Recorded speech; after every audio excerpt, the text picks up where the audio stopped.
Something happens very quickly when children start using conversational AI. They start saying thank you to it. They ask it how it's feeling. They wonder if it gets lonely. They worry about whether it might be bored. Rachel Severson is a child psychologist at the University of Montana who has spent years documenting this pattern. What she has found is that young children think about AI devices as something in between animate and inanimate. There are, she notes, numerous anecdotes of young children believing that there's a little person inside the device. This is anthropomorphisation, the attribution of human qualities to non-human entities. In a landmark review published in 2021 in Integrative Psychological and Behavioural Science, Festerling and Siraj from the University of Oxford specifically examined how children anthropomorphise digital voice assistants. Their conclusion was clear. Children engage with these devices as social partners in their own right, irrespective of whether their behaviours are perceived as authentic or not. This does not mean children are not sophisticated social reasoners. Rather, it means that they are simply applying the same extraordinary social intelligence they use for people to entities that increasingly behave like people. And the question becomes more urgent as the technology improves. Dietz and colleagues, writing in 2023, used a false belief task, a classic tool for measuring theory of mind development, to show that children aged 3 to 8 attribute mental states to conversational AI in exactly the same way they do to human agents. By 5 years of age, they expected 2 AI devices to maintain separate beliefs, just as 2 people would. Unlike adults who treated these devices differently from human agents, our findings suggest that children still reason about these devices' beliefs in much the same way as they reason about the beliefs of human agents.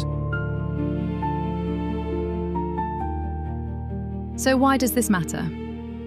Hoffman and colleagues, in a 2021 study of parent-reported child behaviour, found that younger children are significantly more likely to personify conversational agents and to believe completely in their social reality. And she and Pentina, in 2022, found that emotional attachment to companion AI can lead to what they describe as the replacement of human relationships with potential long-term consequences for psychological development. The question for educators, therefore, is how do we successfully integrate these technologies without causing harm? How do we ensure these tools are integrated into a child's development so that they aid education and that they don't stunt it? When we developed Critical Friend, these were the precise questions we sought to address. Our starting point was not, how can we integrate AI into education? It was, how can we use AI to guard against the harm AI might do to human agency? And so, we designed Critical Friend to precisely not serve as an AI companion, to not provide a general-purpose chat interface marketed to children. We designed it first as a tool to promote critical thinking, and second, to support a child's first responsible relationship with AI, designed to wrap around the developmental window from 9 to 11 years old, when children are ready to understand what AI is, and built to establish healthy habits before those habits are formed somewhere else. This began by recognizing a genuine tension in the research that the same features that make AI conversation powerful for children, the warmth, the patience, the responsiveness, the sense of being genuinely heard, are exactly the features that trigger attachment. You cannot have one without the risk of the other, unless you design very carefully. So we made 3 design decisions. First, we separated the character, the warmth, from the AI itself. In Critical Friend, we have the owls.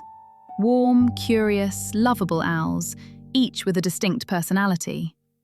We invite children to identify with them, to love them even, to see in them the same conflict and confusion about the world they face on a daily basis. But we are also careful to emphasize that the owls are not the AI. The owls are guides. They appear before the conversation starts and after it ends. They set the frame. They redirect the child back to the real world, and then they step aside. The AI is what happens in the middle, and it is always clearly labeled. Every message, every session, every time. The child always knows what they are talking to.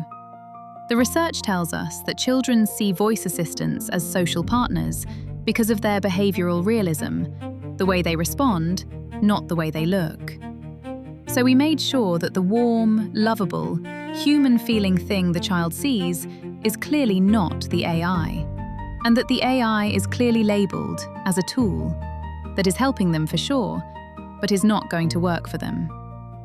Second, every conversation ends with a redirect.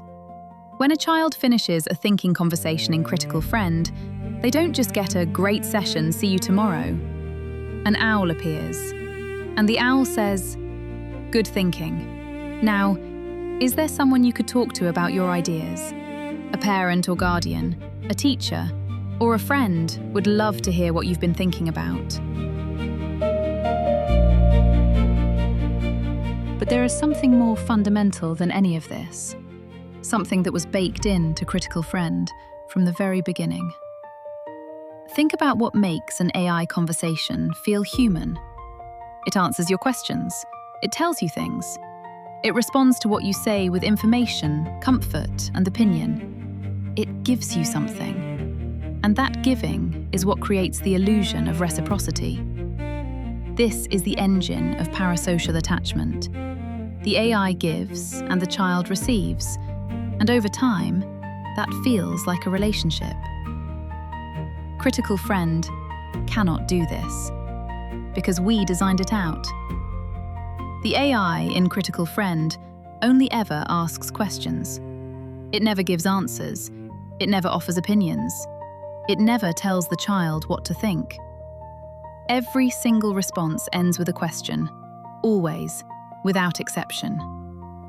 And what this means is that the kind of open-ended conversation that builds the deepest parasocial bonds cannot happen. And the huge advantage of this is that we are able to retain the warmth, the patience, that makes AI such a powerful educational tool. Third, while the conversations are wide-ranging, the function of Critical Friend is singular. It improves thinking.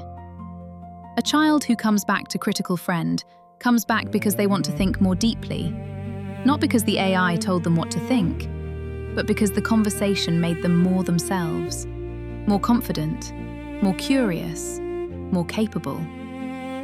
And there is one more thing. A child who learns to use AI this way, as a thinking tool, is learning something they will need for the rest of their lives.